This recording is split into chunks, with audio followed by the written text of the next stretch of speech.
নির্বাচন বানচালকারীদের রাজপথে প্রতিরোধ করার হুঁশিয়ারি দিয়েছেন বিএনপির স্থায়ী কমিটির সদস্য হাফিজ উদ্দিন আহমদ। সোমবার এক অনুষ্ঠানে তিনি বলেন, বিএনপি কোনো দুর্বল দল নয়, সবার এটা মনে রাখা উচিত। অন্য বিএনপি নেতারা বলেন, অতীতের ভূমিকার জন্য জামাতকে জাতির কাছে ক্ষমা চাইতে হবে। আরও জানাচ্ছেন মামুন হুসাইন।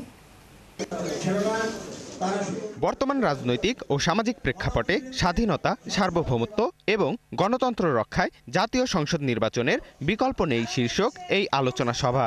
আয়োজক জাতীয়তাবাদী মুক্তিযোদ্ধা দল ও মুক্তিযুদ্ধের প্রজন্ম নামের একটি সংগঠন। ১৭ বছর বিএনপি এবং অন্যান্য বিরোধী দল কত সংগ্রাম করেছে, আমি নিজে 5 বার জেলে গিয়েছি। বিএনপির স্থায়ী কমিটির সদস্য হাফিজ উদ্দিন আহমেদ বলেন, জামায়াত দেশের মানুষের ওপর পিয়ার পদ্ধতি চাপিয়ে দিতে চাচ্ছে। দুটি রাজনৈতিক দল মিলিয়ে তো একটি নির্বাচনী ব্যবস্থা জনগণের উপর চাপিয়ে দিতে পারে না। নির্বাচন বানচাল করার চেষ্টা করলে তা প্রতিহত করারও হুঁশিয়ারি দেন তিনি। জিয়াউর রহমান আজ নেই, কিন্তু তার দল বিএনপি এখনো বেঁচে আছে। বাংলাদেশের জাতীয়তাবাদের আদর্শ উজ্জীবিত হয়ে আমরা স্বাধীনতা, সার্বভৌমত্ব অক্ষুণ্ণ রাখবো, গণতন্ত্রকে অক্ষুণ্ণ রাখবো এবং ইনশাআল্লাহ ফেব্রুয়ারি মাসে এই দেশে নির্বাচন হবে।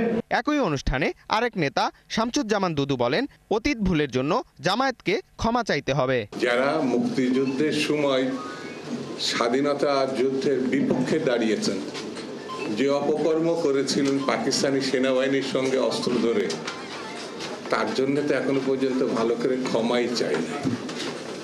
আগে ক্ষমা চান, জাতির কাছে দুঃখ প্রকাশ করেন, তারপরে কি করবেন না করবেন পরে ভেবে দেখা যাবে। এদিন জাতীয় প্রেস ক্লাবে বিদ্যুৎ বিভাগের স্বেচ্ছাচারিতা, অনিয়ম, দুর্নীতি ও গ্রাহক হয়রানি প্রতিরোধে মতবিনিময় সভায় যোগ দেন বিএনপি নেতা মোহাম্মদ আব্দুস সালাম।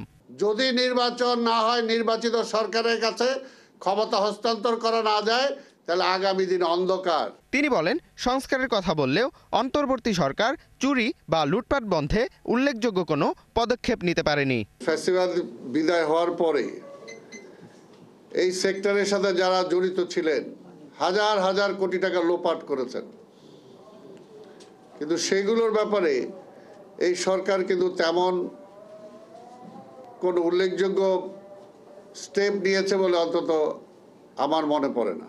তিনি বলেন, বর্তমানে যেসব দাবির কথা উঠেছে সেগুলো পূরণের জন্য একটি নির্বাচিত সরকার দরকার। সেটার জন্যই তো আমরা বলেছি যে আমরা ঐক্যবদ্ধ একটা জাতীয় সরকার চাই।